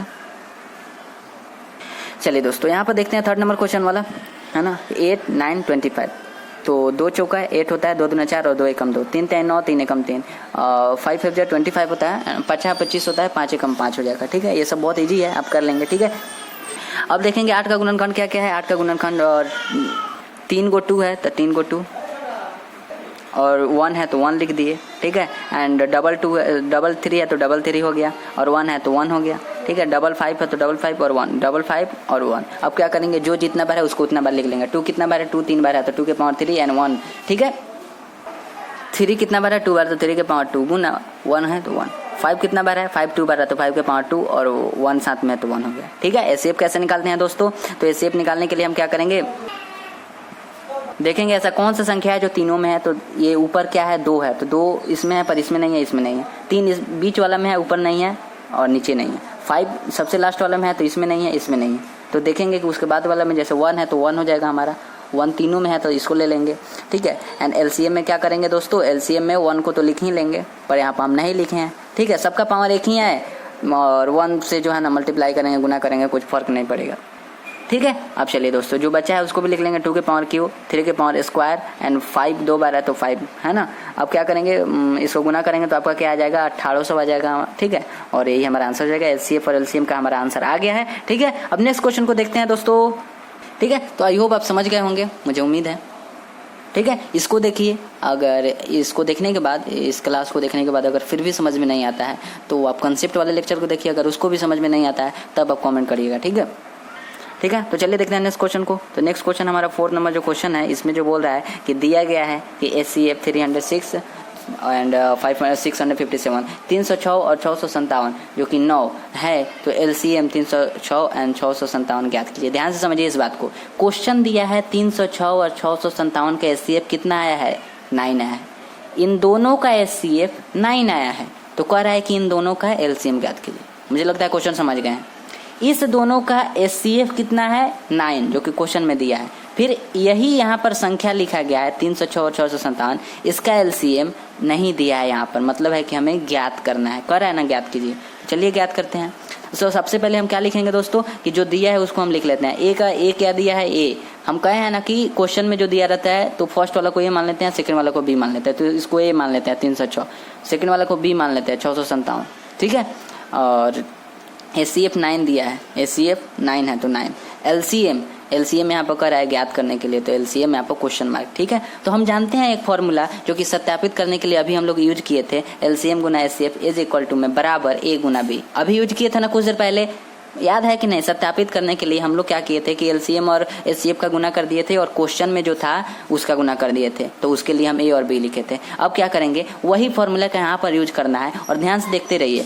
एलसीएम गुना एचसीएफ, एचसीएफ हमें इसमें मालूम है, किधर है एचसीएफ 9 है तो 9 इज इक्वल टू बराबर ए का वैल्यू 306, तो 306 गुना बी का वैल्यू 657 है तो 657 ले लिए। ठीक है, आई होप मुझे लगता है इतना आप समझ गए होंगे। एंड इसके बाद देखते हैं तो एलसीएम बराबर, अब देखिए एलसीएम हमें ज्ञात करना है तो एलसीएम को इधर ही रखेंगे, बराबर 9 इधर गुना में है तो इधर भागा में आ जाएगा, तो भागा में चल जाएगा तो 9 हो जाएगा। तो 306 गुना 657 अपॉन बट्टा कितना हो जाएगा, 9 हो जाएगा। अब 9 से जब डिवाइड करेंगे 306 को तो 34 बार में है ना, 9 से 34 बार में जो है ना 306 डिवाइड हो जाएगा। ठीक है, भाग लग जाएगा, कट जाएगा, तो 34 गुना ऊपर क्या बचा 34 गुना 657 गुना करेंगे तो 22,338 आएगा। यही आपका आंसर हो जाएगा। एलसीएम का आंसर क्या हो जाएगा, 22,338। ठीक है, तो मुझे लगता है, उम्मीद है आई होप समझ गए होंगे कैसे निकालना है। जैसे ये वाला क्वेश्चन दिया है ना कि एचसीएफ इतना दिया है और एलसीएम हमें ज्ञात करना है। ठीक है, तो सबसे पहले आपको क्या करना है, इस टाइप से लिख लेना है, जो दिया है उसको लिख लेना है। उसके बाद क्या करना है, जो हम आपको फॉर्मूला बताए हैं सत्यापित करने के लिए वही चीज़ यहाँ पर लिख देना है। सत्यापित करने के लिए क्या फॉर्मूला बताया गया है कि एचसीएफ और एलसीएम का गुना, एंड जो क्वेश्चन में दिया है तो उसको हमने ए और बी मान लिया, तो ए और बी का गुना है। ठीक है, तो एलसीएम का वैल्यू आपको पता है, इसमें नहीं पता है तो चुपचाप छोड़ दीजिए। एचसीएफ का पता है, हाँ 9 है। एंड ए का वैल्यू 306 है तो उसका पता है। वी का वैल्यू 657 है, 657 पता है। तो हमें एलसीएम ज्ञात करना है तो एलसीएम को इधर रखेंगे, बराबर 9 को इधर गुना में, देखिए तो गुना में है ना, तो इधर आता है तो भागा में आ जाता है, तो 306 गुना 657 बटे 9 हो जाएगा। अब 9 से आप डिवाइड करेंगे तो 9 से जब भाग देंगे तो 34 बार में ये वाला कट जाएगा, तो ऊपर कितना बचा 34 गुना 657, नीचे तो 9 कट गया है इससे, तो इसीलिए अब 22,338 हमारा आंसर हो जाएगा जब आप गुना करेंगे इसमें तो। ठीक है, तो आई होप आप समझ गए होंगे। ठीक है, अगर इसी टाइप से अगर आपको एलसीएम दिया रहता है यहाँ पर और एचसीएफ का अगर एचसीएफ कहता है ज्ञात करने के लिए, तो आप क्या करते, यहाँ पर एलसीएम लिख दे, एलसीएम का वैल्यू लिख देते और एचसीएफ की जगह कुछ नहीं लिखते, एचसीएफ को एचसीएफ में रखते और एचसीएफ को यहाँ पर लिखते और तब तक हमारा एचसीएफ का वैल्यू आ जाता है इधर, ऐसा करते तो।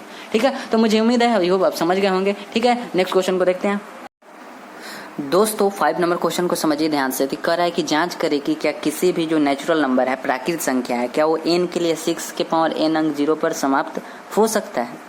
तो चलिए पहले इसको हम लोग क्वेश्चन को पहले समझेंगे, पहले बनाएंगे नहीं, पहले समझेंगे। ठीक है, तो चलिए समझते हैं। इसमें जो बोला है वो कहा है कि 6 के पावर n।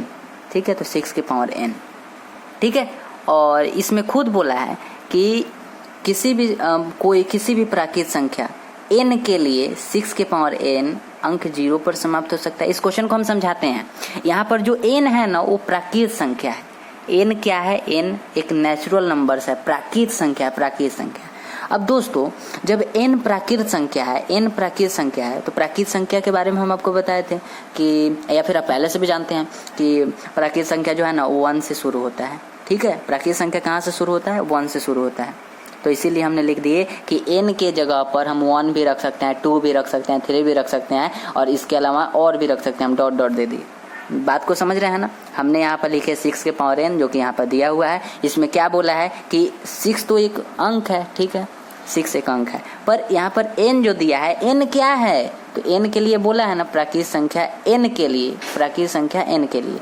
ठीक है, इसे नहीं समझ में आ रहा है ना, तो हम आपको कह रहे हैं ना कि n क्या है, एक प्राकृतिक संख्या है और प्राकृतिक संख्या है तो प्राकृतिक संख्या है तो इसके जगह पर हम क्या ले सकते हैं, 1 ले सकते हैं, 2 ले सकते हैं, 3 ले सकते हैं।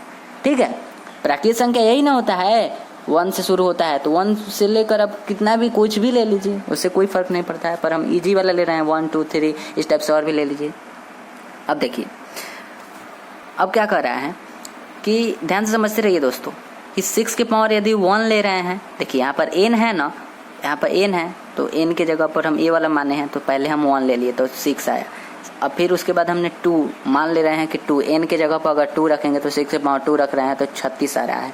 6 के पावर अगर 3 रख रहे हैं, देखिए सर n ही ना यहाँ पर है a वाला, तो वही चीज़ हम यहाँ पर रख रहे हैं, तो 6 के पावर 3 रखे तो 216 आया, 216 आया। क्वेश्चन कह रहा है कि क्या ऐसा आप यहाँ पर कितना से गुना करेंगे, सॉरी दोस्तों, मतलब है कि कितना इस पर रखेंगे, इसका पावर आप कितना रखेंगे कि आप गुना करने पर 0 आएगा, सॉरी आप गुना करेंगे तो 0 आएगा। इसके पावर आप कितना रखेंगे तो 0 आएगा। ठीक है, लास्ट में 0 आएगा, नहीं समझे होंगे। कह रहा है ना यहाँ पर क्या n के लिए 6 के पावर n अंक 0 पर समाप्त हो सकता है। ऐसा कोई संख्या है जो 6 के पावर रख दें तो वो 0 पर समाप्त कर दे? वही तो हम यहाँ पर कह रहे हैं कि 6 के पावर क्या ऐसा कोई संख्या है जो यहाँ पर रखने पर लास्ट में जो है ना 0 ला दे, लास्ट में जो है ना 0 ला दे।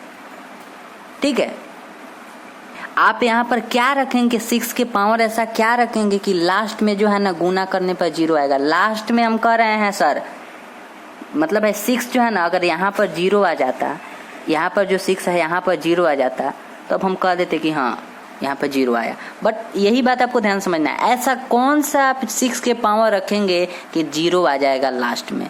6 के पावर क्या रखेंगे कि लास्ट में जो है ना 0 आ जाएगा, गुना करने पर, मल्टीप्लाई करने पर लास्ट में जो है ना 0 आ जाएगा। क्वेश्चन यही कह रहा है कि 6 के पावर क्या रखेंगे, n के जगह पर क्या रखेंगे आप, n के जगह पर, n के प्लेस पर, कि गुना करने पर, मल्टीप्लाई करने पर 0 आ जाए लास्ट में, लास्ट में क्या आ जाए 0 आ जाए। तो इस टाइप से तो आप करते रहेंगे। हम यहाँ पर 3 किए हैं ना, 3 n के जगह पर 3 वैल्यू रखे हैं, एक 1 रखे हैं, 2 रखे हैं, 3 रखे हैं, 1 रखे हैं, 2 रखे हैं, 3 रखे हैं।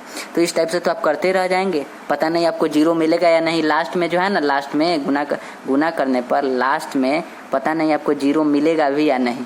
तो इसीलिए हम यहाँ पर 3 तक करके आपको हम समझा दिए हैं। ठीक है, और 3 तक में हमें मिला नहीं है लास्ट में 0, तो आप कितना तक करेंगे, 6 के पावर 4 रखेंगे, 6 के पावर 5 रखेंगे, 6 के पावर 6 रखेंगे। इससे अच्छा है कि एक मैथमेटिक रूल होता है, ठीक है, उसी रूल को हम देख लेते हैं वो। ठीक है, तो उस रूल के अकॉर्डिंग ध्यान से देखिएगा सर कि 6 का सबसे पहले क्या करना है, उस रूल के अकॉर्डिंग हमें क्या करना है, जो रूल है ना, अभी जो बोले हैं ना एक रूल, उस रूल से हम पता कर सकते हैं कि 6 के पावर ऐसा क्या रखेंगे कि लास्ट में 0 आएगा। ठीक है, तो सबसे पहले उस रूल में क्या कहता है कि आपको गुणनखंड करना है। तो 6 का हम गुणनखंड करेंगे तो 2 तिहाई कितना होता है, 6 होता है। तो 6 से गुणनखंड 2 और 3 आया। तो उस रूल में कहता है कि जो जिस संख्या को आप चाह रहे हैं कि उसके लास्ट में 0 आए गुना करने पर, तो हम चाह रहे हैं ना कि 6 के ऐसा पावर क्या रखे कि उसके लास्ट में 0 आए, तो वो संख्या 6 ही है। तो रूल कहता है कि उसका सबसे पहले गुणनखंड कीजिए और यहाँ पर लिख दीजिए। ठीक है, और लिखने के बाद आप उसमें देखिए कि क्या उसके गुणनखंड में 2 और 5 एक बार भी है। 2 और 5 होना चाहिए, तभी क्या होगा, वो 0 पर समाप्त होगा।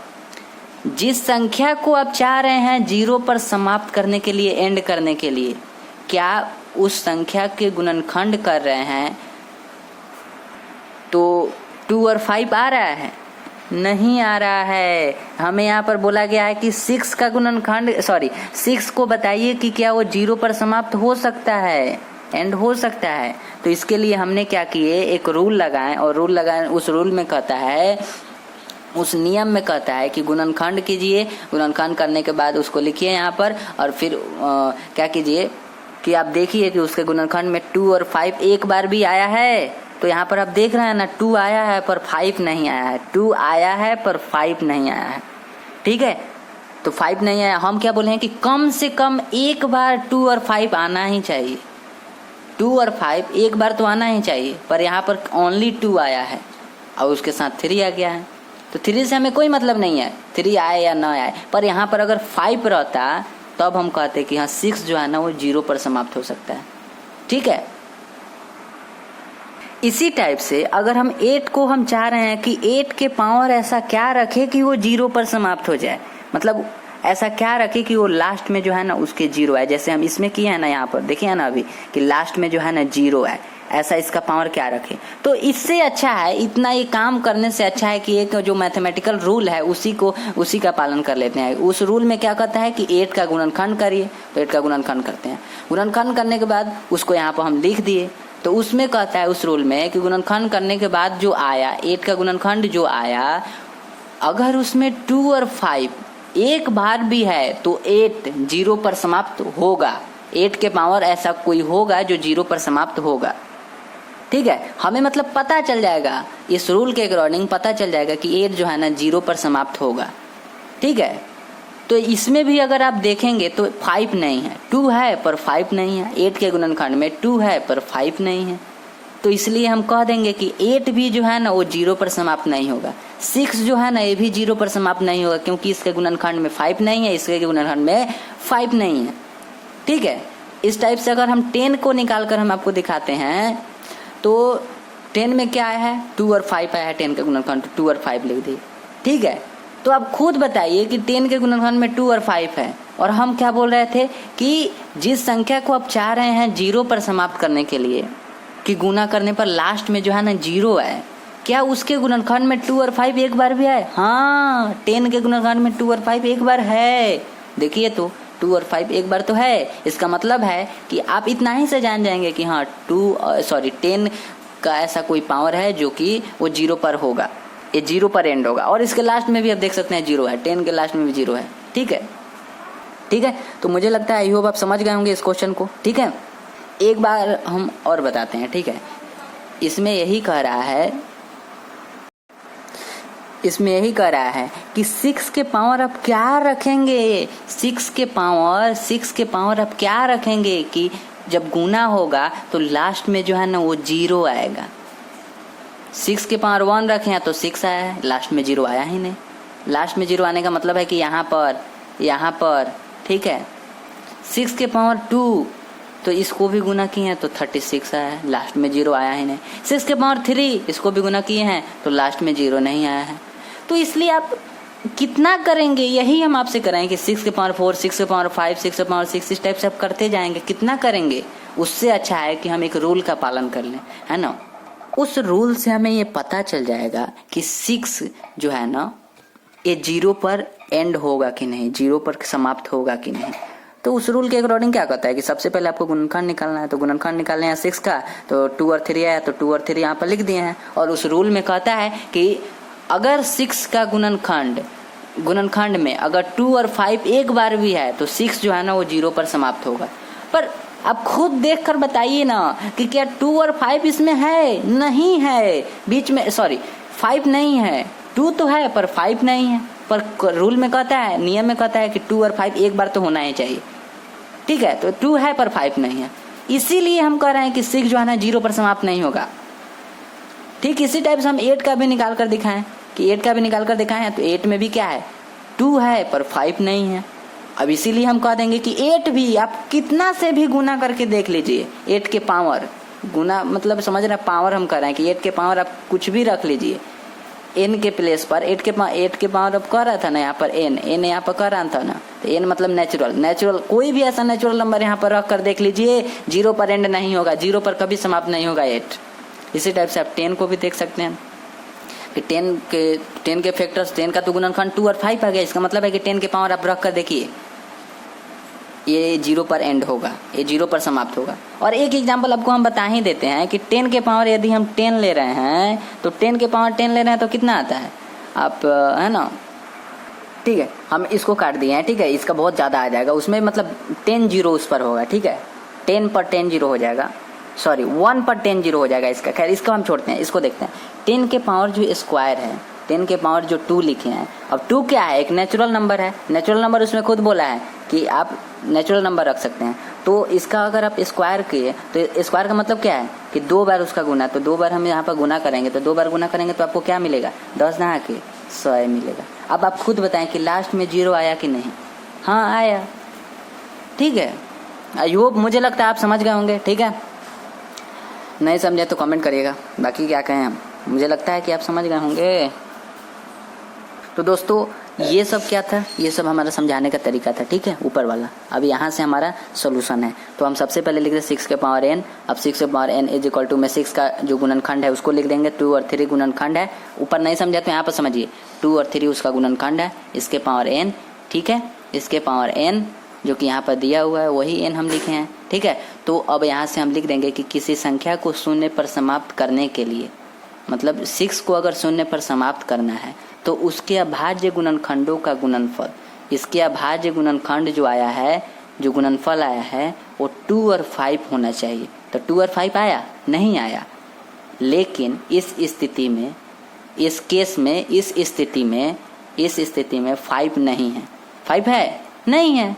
कितना इजी है कि किसी भी संख्या को अगर 0 पर एंड करना है, समाप्त करना है, तो उसके गुणनखंडों के गुणनफल में कितना होना चाहिए? 2 और 5 होना चाहिए।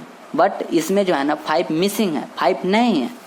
सो n के किसी भी प्राकृतिक मान के लिए 6 के पावर n शून्य पर समाप्त नहीं हो सकता है, ठीक है, प्राकृतिक मान के लिए, ठीक है। n उसमें बोला था ना, वही बात कर रहे हैं कि ऐसा कोई भी संख्या नहीं है जो 6 के पावर n को 0 पर समाप्त कर दे। वही चीज़ हम लिख देंगे, बहुत ईजी है। अगर ऊपर नहीं समझा तो यहाँ पर तो समझ लीजिए सर, ठीक है। तो आई होप, मुझे लगता है समझ गए होंगे। नेक्स्ट क्वेश्चन को देखते हैं। नेक्स्ट क्वेश्चन है हमारा, बताइए कि इतना और इतना, ध्यान से देखिएगा सर, इतना और इतना भाज्य संख्या क्यों है? अब देखिए सर, आपको पता होना चाहिए भाज्य संख्या कंपोजिट नंबर और प्राइम नंबर्स, ये आपको पता होना चाहिए, जो कि हम कंसेप्ट वाले क्लास में बताए हैं, ठीक है। खैर हम यहाँ पर देखते हैं, सीधा मुद्दा पर आते हैं। यहाँ पर 2 हमें संख्या बोला है और बताइए कि क्यों भाज्य संख्या है। ये भाज्य संख्या है पर क्यों है? ये वही बात हुआ अपरिमेय और परिमेय के जैसा, अपरिमेय के जैसा, ठीक है, जो कंसेप्ट वाले क्लास में बताए थे, ठीक है। तो फर्स्ट वाला हम यहाँ पर लिख दिए हैं। फर्स्ट वाला में 7 है, 11 है, 13 है, प्लस 13 है, ठीक है। अब देखिए इस चीज को हम कैसे लिखे हैं। यहाँ पर सबसे पहले क्या किए हैं कि गुना वाला प्लस के इधर वाले साइड को एक साइड ले लिए हैं, प्लस के इधर वाला साइड में 7 है, 11 है, 13 है, 7 है, 11 है, 13। उसके बाद बीच में प्लस है तो प्लस दे दिया। 13 इधर प्लस के इस साइड में राइट साइड में है, तो इसको 13 और गुना 1 लगा दिया। इजी है ना, है कि नहीं? 7, 11, 13 एक साइड, प्लस के इधर साइड वाला लेफ्ट साइड वाला, प्लस राइट साइड में 13 गुना 1, ठीक है। प्लस के इस साइड वाला इधर ले लिए और इस साइड वाला इधर। 13 में अगर 1 से हम गुना कर रहे हैं तो इसमें कोई फर्क नहीं पड़ता है, ठीक है। 13 1 13 होता है। नेक्स्ट में अगर हम देखते हैं तो आप इसमें देख कर बताएं कि कॉमन क्या हो सकता है। देखिए आप उसी को कॉमन लीजिएगा जो दोनों में होगा। तो अब बताइए तो दोनों में कॉमन कौन है? दोनों में कौन है? इसमें भी और इसमें भी कौन है? 13 है। यहाँ पर भी 13 है, यहाँ पर भी 13, तो लीजिए 13। तो यहाँ पर 13 ले लिए कॉमन, और जो बचेगा उसको लिख लेंगे। 13 जब कॉमन हो गया तो 7 बचा तो 7, 11 बचा तो 11, और 13 तो कॉमन हो गया है, तो यहाँ इसके प्लेस पर कुछ भी नहीं लिखेंगे। ठीक है, उसके बाद प्लस है तो प्लस, और 13 तो कॉमन हो गया, पर यहाँ पर प्लस में है तो 1 लिख दिए, और 1 का कोई फर्क नहीं पड़ता है। ठीक है, बात को समझे कि नहीं? 7 तो 7, 11 तो 11, ठीक है, और 13 1 जा 13, तो आप 1 से गुना कीजिए ना कीजिए, क्या फर्क पड़ता है? प्लस है तो प्लस, यहाँ पर प्लस है तो प्लस, उसके बाद 13 1 जा 13। देखिए सर, प्लस के बाद है इसीलिए यहाँ पर 1 लिखे हैं। ठीक है, इस बात को आप थॉट कीजिएगा, सोचिएगा, आपको पता चल जाएगा।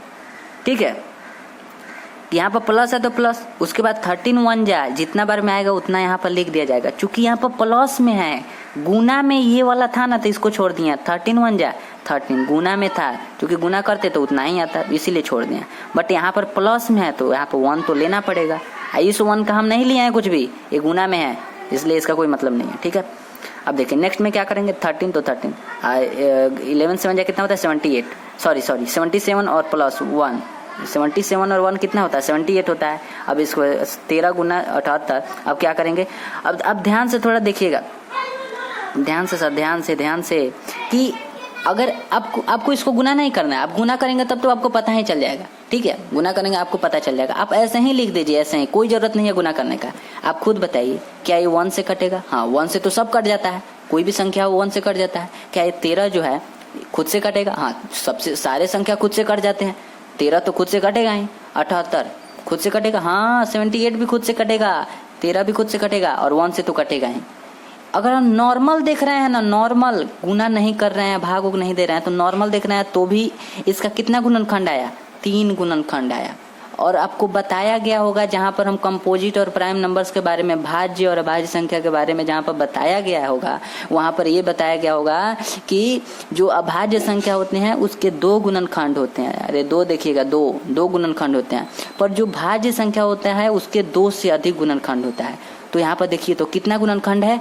2 से अधिक, मतलब 1 2 3 है, तो 3 है तो 2 से अधिक है, तो इतना और कई अन्य गुणनखंड है। देखिए तो यहाँ पर लिखे हैं ना, कई अन्य गुणनखंड है, इसके अलावा भी है, आप गुना करके देख लीजिए। जब आपको नहीं समझ में आ रहा है तो गुना करके देख लीजिए, इसके अलावा भी कई गुणनखंड है इसका।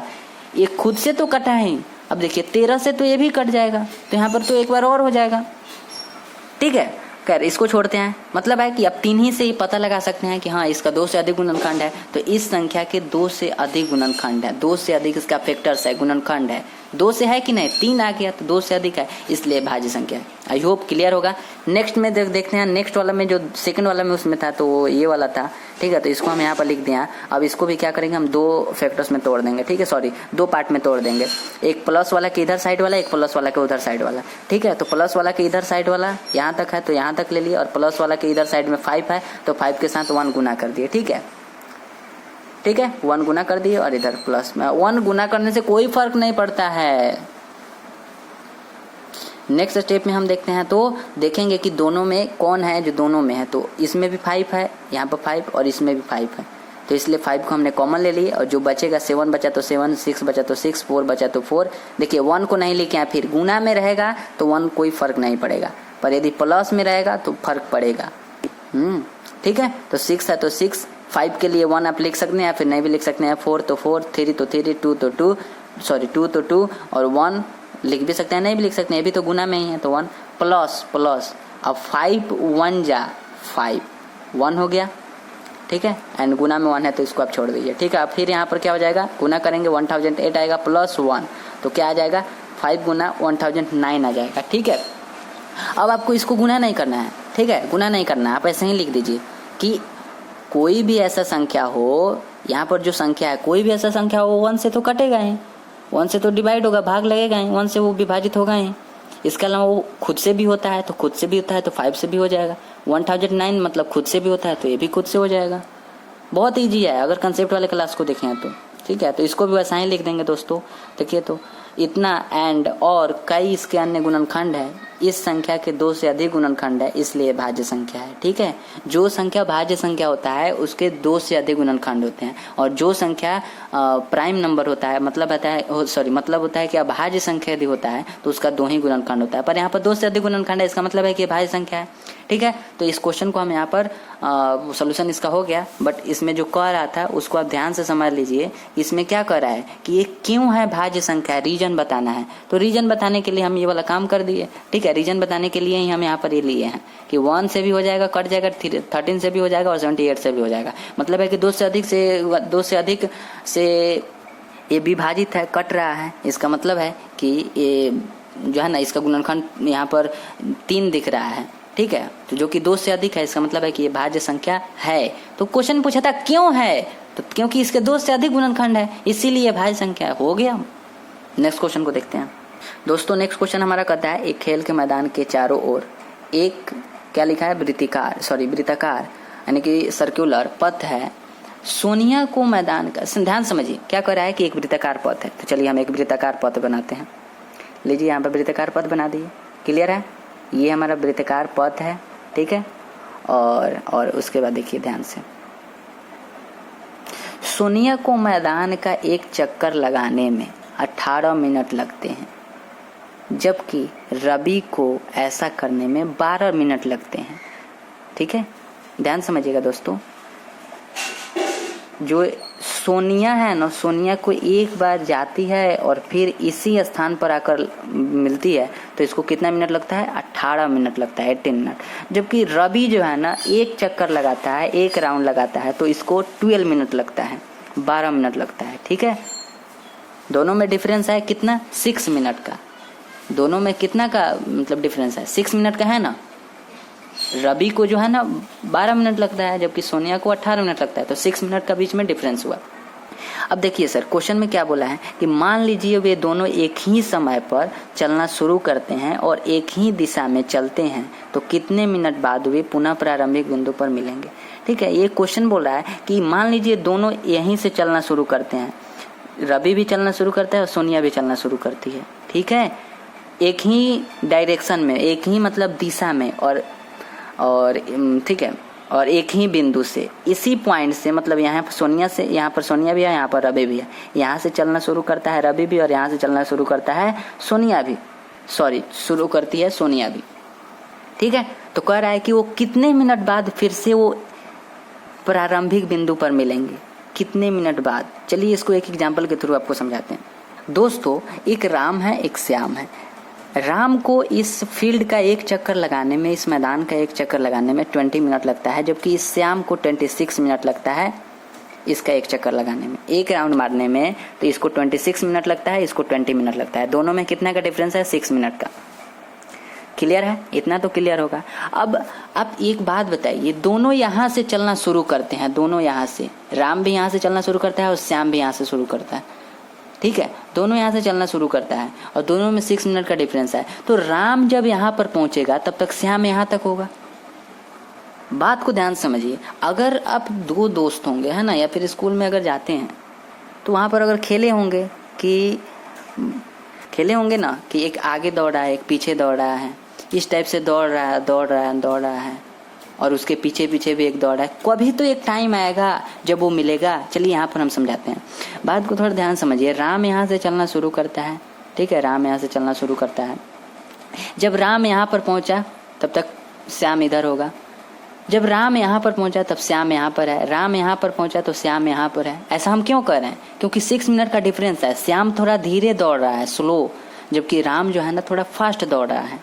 ठीक है, इसीलिए तो वो 6 मिनट कम में पहुंच जा रहा है अपने जहाँ से चलना शुरू करता है। इसीलिए हम कर रहे हैं, जब राम यहाँ पर होगा तो श्याम यहाँ पर, राम यहाँ पर होगा तो श्याम यहाँ पर, राम यहाँ पर होगा तो श्याम यहाँ पर, फिर उसी टाइप से राम यहाँ पर तो श्याम यहाँ पर, राम यहाँ पर तो श्याम यहाँ पर, इस टाइप से करते करते करते करते जब राम यहाँ पर आएगा तो श्याम यहाँ पर होगा।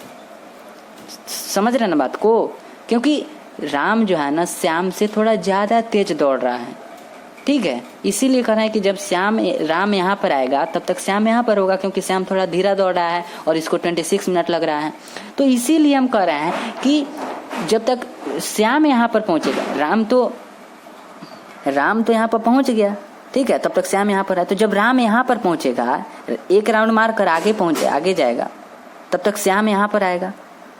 ठीक है, तब तक श्याम यहाँ पर आएगा। इस टाइप से जब आगे जाएगा तब तक श्याम यहाँ पर आ जाएगा। तो कभी तो ऐसा टाइम आएगा जब वो एक जगह पर मिलेंगे। कभी तो ऐसा टाइम आएगा जब वो एक जगह पर मिलेंगे, है ना। ऐसे दौड़ेंगे दौड़ेंगे दौड़ेंगे, कभी तो ऐसा टाइम आएगा जब राम यहाँ पर होगा और श्याम भी यहीं पर होगा। ऐसा कोई तो ऐसा टाइम आएगा, कभी तो दिन भर दौड़ेंगे, कई बार ऐसा टाइम आएगा, कई बार, कभी नहीं कई बार ऐसा टाइम आएगा जो वो एक ही यहीं पर मिलेंगे, है ना। ऐसे आएंगे आएंगे आएंगे, और कई बार ऐसा टाइम आएगा जब वो एक बिंदु पर मिलेंगे, दोनों एक साथ। भले ही वो एक आगे दौड़ा है एक पीछे दौड़ा है ना, लेकिन वो कई बार ऐसा टाइम आएगा जब वो एक बिंदु पर मिलेंगे। देखिए सर, अगर आप खेले होंगे ना तो आपको ये पता होगा, एक आगे दौड़ रहा है एक पीछे दौड़ रहा है, तो ऐसे दौड़ते दौड़ते कई बार ऐसा टाइम आता है जब वो एक ही बिंदु पर, एक ही पॉइंट पर मिलता है। ठीक है, तो मुझे लगता है आप समझ गए होंगे। तो दोस्तों, हम क्या बोले हैं कि कई बार ऐसा टाइम आएगा दिन भर में, कई बार ऐसा टाइम आएगा जब वो एक ही बिंदु पर मिलेंगे, कई बार। तो हमसे क्या पूछा जा रहा है, सबसे न्यूनतम टाइम, सबसे फर्स्ट टाइम कहाँ मिलेंगे। अरे वो बोला है ना, प्रारंभिक बिंदु पर कब मिलेंगे। फर्स्ट टाइम क्या पूछा है, एक ही दिशा में चलते हैं तो कितने मिनट बाद वे पुनः प्रारंभिक, पुनः का मतलब समझ रहे ना, फर्स्ट टाइम, पुनः एक बार और। कई बार दिन भर में मिलेंगे, कई बार, पर फर्स्ट टाइम कब मिलेंगे। अब फर्स्ट टाइम कहने का मतलब है कि न्यूनतम का यहाँ से इस क्वेश्चन से जो है ना क्या निकल रहा है, न्यूनतम का मतलब निकल रहा है। तो आपको हम या तो बताए होंगे शायद, या फिर नहीं बताए होंगे, तो यहाँ पर हम बता दे रहे हैं कि शायद पिछले क्लास में बताए थे कि जब क्वेश्चन से जब अधिकतम का मतलब निकलता है तो एचसीएफ फाइंड किया जाता है, ज्ञात किया जाता है। और जब क्वेश्चन से न्यूनतम का मतलब निकलता है तो एलसीएम ज्ञात किया जाता है। ठीक है, इस बात को आप याद रखिएगा। अधिकतम का मतलब निकलेगा तो एचसीएफ, और न्यूनतम का मतलब निकलेगा तो एलसीएम। हम क्या बोले हैं कि दिन भर में वो कई बार एक बिंदु पर मिलेंगे, दिन भर में कई बार यहाँ पर मिलेंगे, कई बार यहाँ पर मिलेंगे, बट फर्स्ट टाइम कब मिलेंगे। यहाँ पे बोला है ना, पुनः प्रारंभिक बिंदु पर कब मिलेंगे। यहाँ से चलना तो शुरू करते हैं, पर फर्स्ट टाइम कब मिलेंगे। तो फर्स्ट टाइम कब मिलेंगे तो मतलब है कि न्यूनतम का सेंस, दिन भर में कई बार मिलेंगे, कई बार मतलब अधिकतम हो जाएगा, बहुत बार हो जाएगा, बट सबसे फर्स्ट टाइम मतलब है कि न्यूनतम। क्वेश्चन को एक बार खुद से पढ़कर देखिएगा।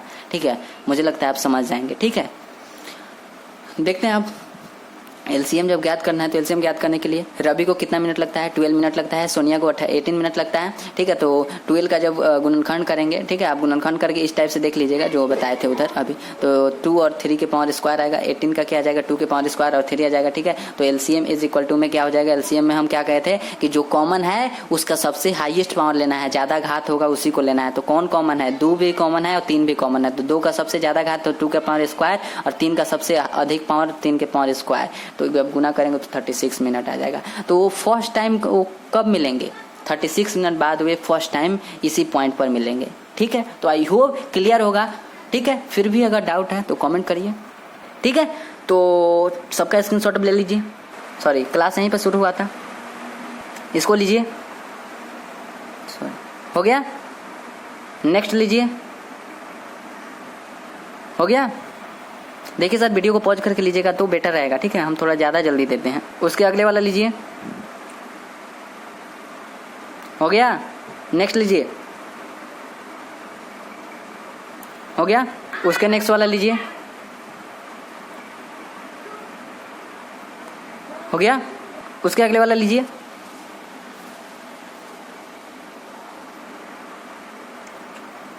हो गया, उसके अगले वाला लीजिए।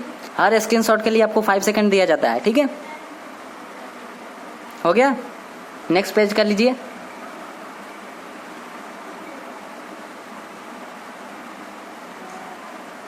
हो गया, उसके अगले वाला लीजिए।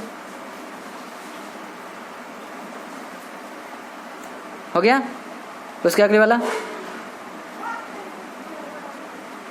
हो गया, उसके अगले वाला लीजिए। हो गया, उसके अगले वाला लीजिए। हो गया, उसके अगले वाला लीजिए।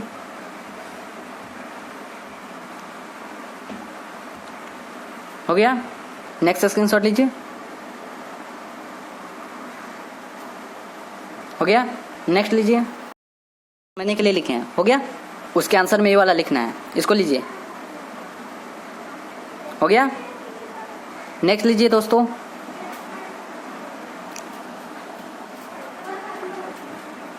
हो गया। नेक्स्ट लीजिए,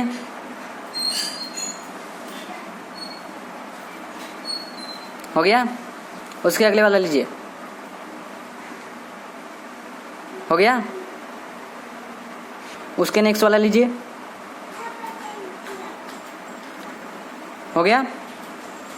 अब अगले वाला ले लीजिए, सबसे लास्ट है, हो गया। अब हो गया होगा, ठीक है। इसके बाद आपको क्या करना है, जो स्क्रीनशॉट लिए हैं उससे आपको प्रैक्टिस करना है। और फिर उसके बाद प्रैक्टिस करने के बाद आपको एक नोट्स बनाना है। नोट्स मतलब है कि आप फेयर कॉपी जिसे बोलते हैं वही करना है, सॉरी बनाना है, ठीक है। सबसे पहले जो भी यहाँ पे स्क्रीनशॉट लिए हैं, स्क्रीनशॉट में जो क्वेश्चन है तो आप तो समझ लिए हैं, तो आप खुद से बनाइएगा, नहीं आएगा तो देखिएगा। इसके अलावा सेकंड काम क्या करना है, नोट्स बनाना है, ठीक है दोस्तों। तो जैसा कि आपको पता है कि लास्ट में हम कुछ बातें बताते हैं, ठीक है, जिस पर आपको विचार करना रहता है, ठीक है, थॉट करना रहता है। जैसा कि आज हम एक बात बताते हैं कि ऐसा होता है कि कई बार कि घर में ऐसा हो रहा है तो हम भी ऐसा कर रहे हैं, घर में तो ऐसा होता है तो हम भी कर रहे हैं। क्यों कर रहे हो? अरे वो करते हैं, हम क्यों करें? ठीक है, तो किसी भी चीज को ऐसा ही नहीं मान लेना है, उसका प्रूफ मांगिए। आप जानते हैं ना कि आप कपड़ा क्यों पहनते हैं, आप जानते हैं ना कि आप खाना क्यों खाते हैं, आप जानते हैं ना कि आप पढ़ते क्यों हैं, ठीक है। तो हर चीज पर आप सोचिए। हम अभी जो बोले हैं कि खाना क्यों खाते हैं, कपड़ा क्यों पहनते हैं, पढ़ाई क्यों करते हैं, इस चीज को हो सकता है आपको मालूम हो, और ये भी हो सकता है कि आपको नहीं मालूम हो कि हम ये सब क्यों, खाना क्यों खाते हैं, पढ़ते क्यों हैं, है ना, कपड़ा क्यों पहनते हैं। मुझे लगता है ये छोटा सा इजी चीज है ना, ये आपको मालूम होगा। तो जैसा इस चीज के सॉरी जो ये आप काम करते हैं कि कपड़ा पहनते हैं, खाना खाते हैं, है ना, इसके अलावा जो भी करते हैं, तो इसका रीजन आपको मालूम है। पर कुछ ऐसी चीज होते हैं जिसका रीजन ही नहीं होता है ना, फिर भी उसको किया जाता है। इसका तो कारण है कि नहीं खाएंगे तो हमें एनर्जी कैसे मिलेगा, रीजन है ना, कारण है ना।